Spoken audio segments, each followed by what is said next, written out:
Mudah-mudahan sudah terlihat slide saya, Pak Budi. Lihat, terlihat Pak. Oke.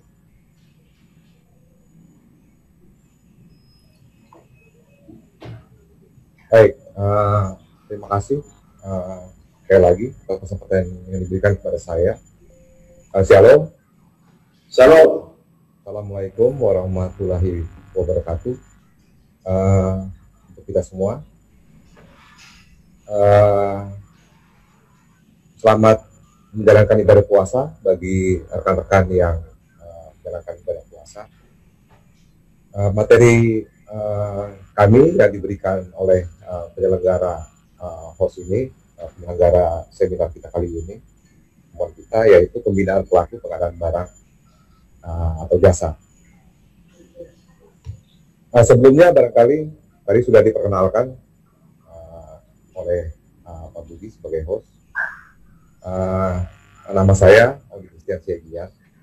Saat ini saya sebagai Kepala Bagian Pembinaan, Advokasi PWJ dan Administrasi Pembangunan pada Biro Pengadaan Barang Jasa Setda Provinsi NTT. Kemudian aktivitas saya juga saya sebagai Ketua PBJ, juga penyuluh anti korupsi CLC KPK, dan juga sebagai asesor penyuluh anti korupsi LSP KPK. Itu biodata singkat saya. Kita mulai saja dengan topik yang diberikan kepada saya, yaitu pembinaan pelaku pengadaan barang atau jasa, berangkat dari isu strategis pengembangan SDM aparatur. Ini saya berangkat dari sini dulu. Nah, isu ini saya sudah bikin warna merah di sini. Ini yang menjadi isu kita, yaitu masih rendahnya kompetensi, kemudian belum sesuai dengan kebutuhan dalam jabatan,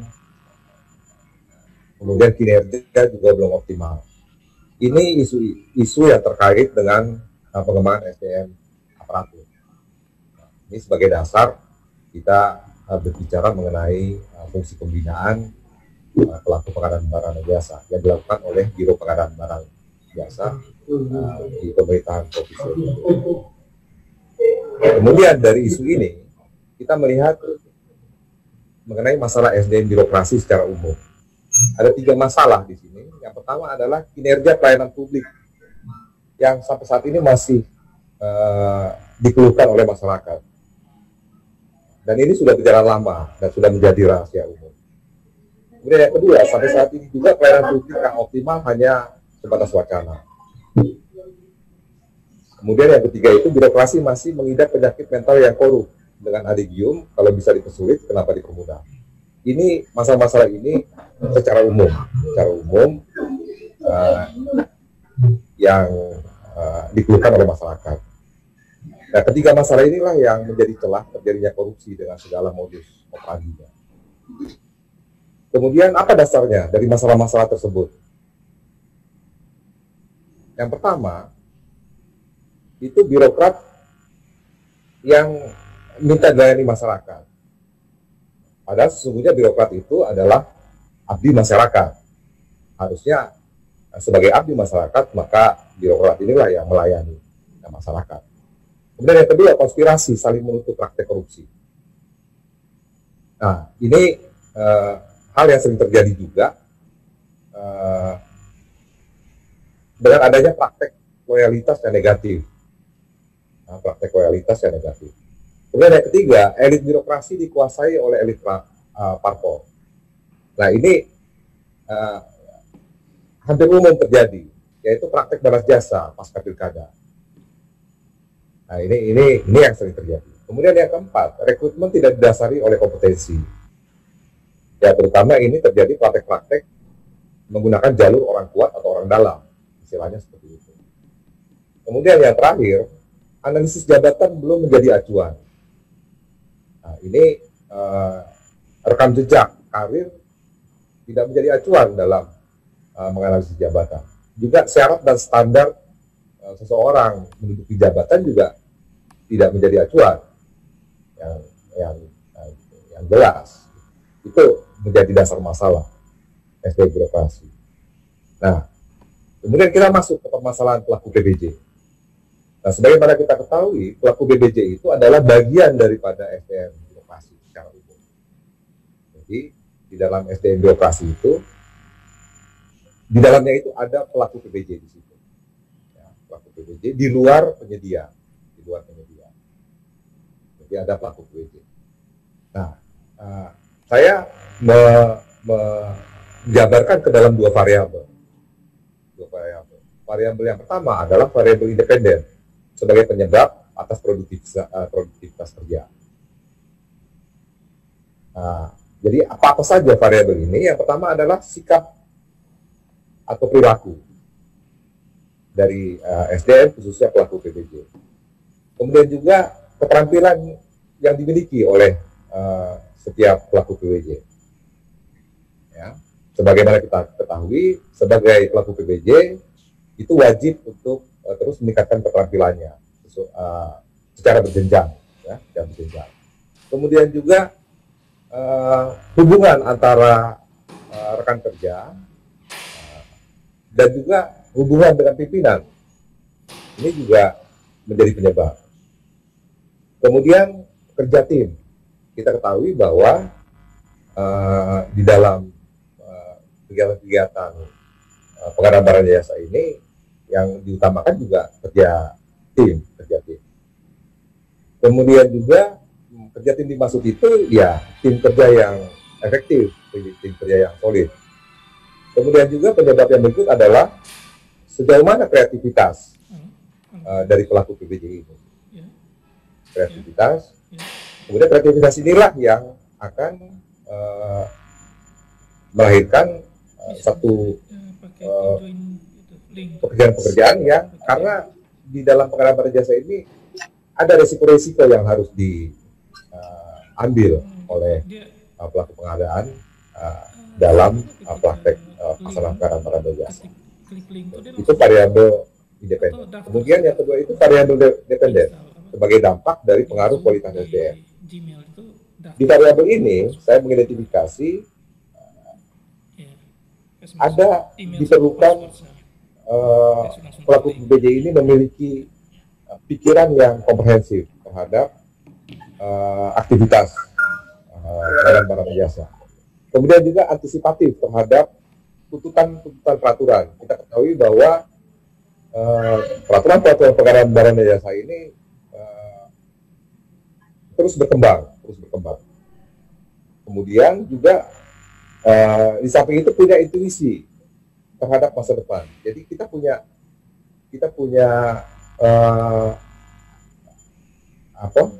rencana-rencana apa yang akan terjadi terkait dengan kegiatan-kegiatan pengadaan barang dan jasa di masa depan. Kemudian juga adanya sikap positif dan memiliki wawasan dari setiap pelaku pengadaan barang dan jasa. Kemudian juga pelaku pengadaan itu memiliki kemampuan, juga keterampilan, dan juga harus ahli di bidangnya. Dan yang paling penting adalah memiliki etika dalam melakukan praktek-praktek pengadaan barang dan jasa. Nah, variabel independen yang saya sudah jelaskan tadi ini akan berdampak pada hasil kerja yang dihasilkan oleh setiap pelaku pengadaan barang dan jasa. Oke, itu permasalahan pelaku PBJ yang bisa saya jelaskan. Kemudian yang berikut, oleh karena diperlukan modal SDM aparatur birokrasi yang ideal. Saya membagi ke dalam 3 modal di sini. Yang pertama itu adalah modal intelektual, yaitu organisasi yang unggul meraih banyak prestasi adalah organisasi yang terus-menerus mengembangkan SDM agar memiliki sifat proaktif dan inovatif. Ini dapat saya jelaskan secara singkat. Itu memberi ruang, ya, organisasi juga harus memberi ruang dan kesempatan kepada pelaku pengadaan untuk berinovasi. Ada kesempatan untuk meningkatkan pendidikan formal dan juga informalnya. Ya, termasuk di Biro Pengadaan Barang Jasa ini ada teman-teman juga yang mendapatkan kesempatan untuk meningkatkan pendidikan formalnya, melanjutkan ke S2, ke S3. Dan juga memberikan kesempatan untuk pelatihan atau pendidikan informal dalam bentuk pelatihan-pelatihan. Kemudian yang kedua, modal sosial. Jadi memiliki kemampuan bergaul, beradaptasi dalam perbedaan, kemudian menghargai perbedaan, ini merupakan syarat tumbuhnya kreativitas. Nah, ini penting karena kita ketahui bahwa pelaku pengadaan ini banyak bekerja dalam tim, oleh karenanya harus diperlukan modal sosial yang baik. Kemudian yang ketiga itu adalah modal tulus hatian, istilah saya tulus hatian, atau disebut juga soft capital. Soft capital. Jadi memiliki sifat amanah, jujur, beretika yang baik, bisa dipercaya dan percaya pada orang lain. Kemudian mampu menahan emosi, disiplin, pemaaf, penyabar, dan ikhlas. Ini sangat diperlukan untuk membangun aparatur yang beragam dan berkinerja. Terutama di dalam konteks kita sebagai pelaku pengadaan. Ya.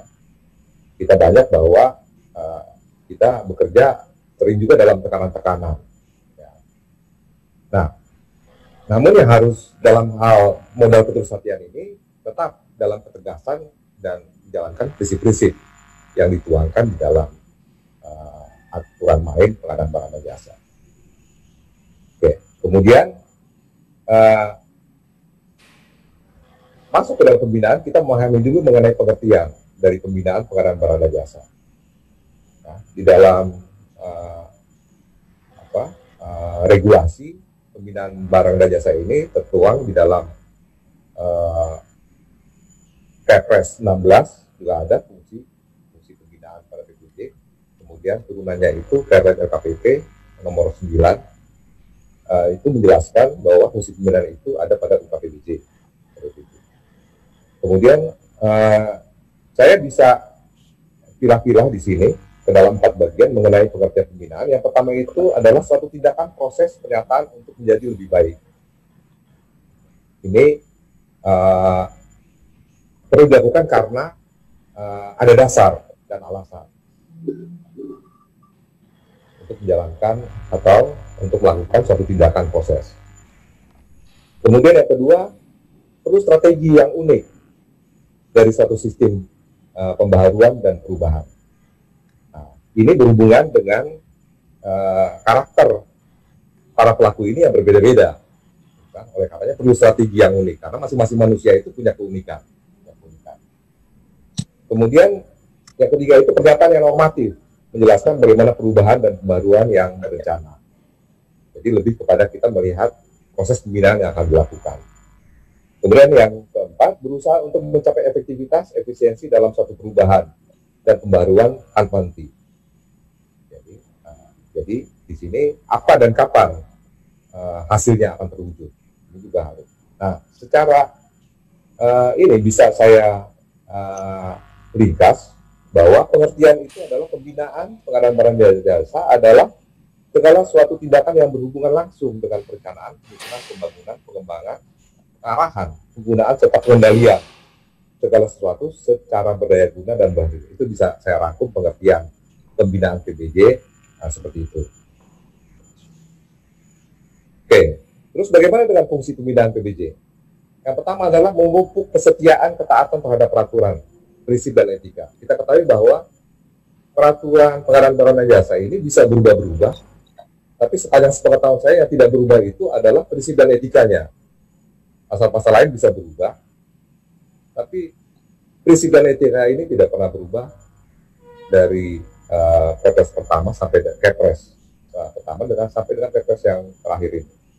Kemudian yang kedua, meningkatkan adanya rasa pengabdian, tanggung jawab, sungguhan dan kegairahan bekerja dalam melaksanakan tugas. Kemudian fungsi yang ketiga, meningkatkan gairah dan produktivitas kerja secara optimal. Keempat, mewujudkan suatu layanan organisasi dan aparatur yang bersih dan berwibawa. Yang kelima, meningkatkan kemampuan dan keterampilan melalui proses pendidikan dan pelatihan yang sesuai dengan kebutuhan dan perkembangan. Itu fungsi pembinaan. Kemudian bagaimana perspektif strategi pembinaannya? Pembinaan pengadaan barang dan jasa. Saya membagi ke dalam 2 perspektif di sini. Yang pertama, apa yang akan dilakukan? terkait dengan strategi pembinaan pengadaan barang dan jasa adalah membuat program yang tepat dan rasional untuk mencapai tujuan serta melaksanakan fungsi secara aktif. Jadi istilah program yang tepat itu adalah tepat rencana, tepat sasaran, dan juga tepat hasil. Ini yang dilakukan. Kemudian perspektif yang kedua adalah apa yang pada akhirnya dilakukan. Nah, di sini kita melihat pola tanggapan atau evaluasi yang dilakukan terhadap lingkungan sepanjang waktu. Ini senantiasa dilakukan evaluasi dari setiap tahapan pembinaan yang dilakukan. Nah, ini dapat saya rangkum merupakan strategi pembinaan pengadaan barang dan jasa ya, terkait dengan proses pemilihan tujuan, penentuan kebijakan dan program yang perlu untuk mencapai sasaran guna menjamin agar kebijakan dan program PBJ dapat terlaksana. Baik, nah kemudian karena saya dari Biro Pengadaan Barang dan Jasa, maka apa program dan kegiatan pembinaan dan advokasi PBJ pada Biro Pengadaan Barang dan Jasa Setda Provinsi NTT yang kita lakukan saat ini? Kita melihat dari kerangka pembinaan pelaku PBJ. Ya, sebagai dasar, kerangka pembinaan ini didasari oleh Perpres 16 tahun 2018 tentang pengadaan barang dan jasa pemerintah dan peraturan LKPP, minta maaf tadi bukannya peraturan LKPP 9, tapi peraturan LKPP 14 2018 tentang UKPBJ. Kemudian yang berikut adalah peraturan Gubernur NTT nomor 65 tahun 2019 tentang uraian tugas perangkat daerah Provinsi NTT yang di dalamnya itu ada uraian tugas Biro Pengadaan Barang dan Jasa yang tupoksinya dituangkan di dalam pergub ini. Nah, dasar regulasi inilah yang menjadi dasar untuk bagaimana proses pembinaan dilakukan.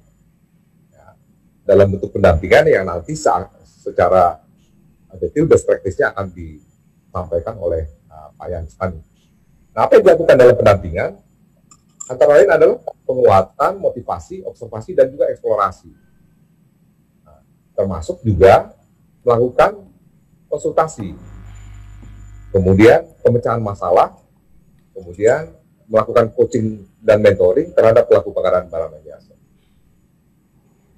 Oke, nah untuk melaksanakan pendampingan ini kita melakukan perencanaan, melakukan pelaksanaan, dan juga kita melakukan evaluasi. Itu kira-kira kerangka pembinaan pelaku PBJ yang dilakukan oleh Biro Pengadaan Barang dan Jasa. Nah, dari kerangka itu, apa program dan kegiatan yang kita rancang pada tahun 2020? Ini ada 5 kegiatan yang kita lakukan di dalam Biro Pengadaan Barang dan Jasa. Yang pertama itu adalah pembinaan jasa konstruksi provinsi dan kabupaten kota. Di sini kita bekerja sama dengan mitra kerja kita, yaitu RTJK dan asosiasi konstruksi yang ada di Provinsi NTT. Kemudian kita melakukan mentoring modernisasi pengadaan barang jasa provinsi dan kabupaten kota. Ini dalam bentuk fasilitasi terkait dengan tingkat kematangan UKPBJ baik di provinsi maupun kabupaten kota. Kemudian yang ketiga adalah melakukan monitoring dan evaluasi pengadaan barang dan jasa provinsi NTT melalui aplikasi IMED. Jadi kami ada membangun satu aplikasi IMED. Aplikasi ini adalah aplikasi laporan bulanan terkait dengan belanja pengadaan barang dan jasa yang dilakukan secara online yang saat ini sudah berlangsung setiap bulannya, dan dilakukan secara tertib oleh seluruh perangkat daerah. Kemudian yang berikut adalah program kegiatan peningkatan kompetensi pelaku pengadaan barang dan jasa Provinsi NTT. Ini dengan kondisi saat ini yang tahun-tahun lalu kita melaksanakan peningkatan kompetensi ini dalam pertemuan-pertemuan langsung melalui bimbingan teknis dan pelatihan, maka kami akan mencoba mulai tahun ini disesuaikan secara online. Jadi bimbingan teknis dalam rangka peningkatan kompetensi itu. Kemudian yang terakhir adalah pendampingan permasalahan PBJ. Nah ini di Biro Pengadaan Barang dan Jasa itu sudah ada klinik pengadaan barang dan jasa. Nah ini kita akan aktifkan kembali klinik ini sebagai unit untuk melakukan pendampingan permasalahan. Kemudian juga sudah dibentuk komisi etik pelaku pengadaan barang dan jasa sebagai tindak lanjut dari pendampingan permasalahan. Oke, itu program dan kegiatan 2020. Kemudian dari program itu sasaran pembinaan pengadaan barang dan jasa dari Biro Pengadaan Barang dan Jasa sendiri itu apa? Oke, nah, kita melihat bahwa kita akan melakukan pembinaan kepada seluruh pelaku pengadaan barang dan jasa. Ya, dari tahun ke tahun juga kita melakukan ini, baik untuk PA, KPA, PPK, dan seterusnya sampai kepada penyedia. Ini dilakukan melalui konsultasi dan juga bimbingan teknis pelatihan, termasuk kepada pelatihan-pelatihan kepada penyedia. Kemudian apa hasil yang diharapkan dari program kegiatan yang kita telah rancang dan kita lakukan pada sampai dengan tahun ini? Ada 4 hasil pembinaan yang kami harapkan. Yang pertama itu profesional secara kuantitas dan kualitas. Nah, ini agar tercapai apa yang diharapkan dari fungsi yang dijalankan oleh Biro Pengadaan Barang dan Jasa. Jadi profesional secara kuantitas dan juga memiliki kompetensi yang tinggi. Nah, kedua ini terkait dengan para pelaku pengadaan barang dan jasa ini dianggap ahli dan tersertifikasi. Dianggap ahli dan tersertifikasi. Kemudian yang ketiga, mendapat insentif kerja. Nah, ini khususnya di lingkup Biro Pengadaan Barang dan Jasa juga sudah mulai berlaku insentif kinerja. Ini sebetulnya kalau istilah kami adalah penghargaan atas perilaku kerja. Penghargaan atas perilaku kerja. Kemudian yang terakhir adalah berkinerja profesional. Ini harapan kami setiap pelaku pengadaan barang jasa itu memiliki kemampuan, juga memiliki kemahiran, kemudian memiliki kecakapan, dan juga memiliki etika dan prinsip yang disebutkan di dalam aturan pengadaan barang dan jasa. Baik, saya rasa itu materi yang bisa saya sampaikan. Mudah-mudahan dapat menjadi bahan untuk kita diskusi selanjutnya. Sekian dan terima kasih. Saya kembalikan kepada host. Silakan, Pak Budi. Terima kasih banyak Pak Undi atas presentasinya. Ada beberapa hal yang saya catat di sini dan menarik, yaitu konspirasi saling menutupi korupsi, loyalitas negatif, kemudian ada aturan boleh berubah tapi prinsip dan etika tidak berubah. Kemudian ada Bapak bicara tentang mentoring, komisi etik, juga ada klinik pengadaan. Kita akan mendalami ini tapi belum sekarang karena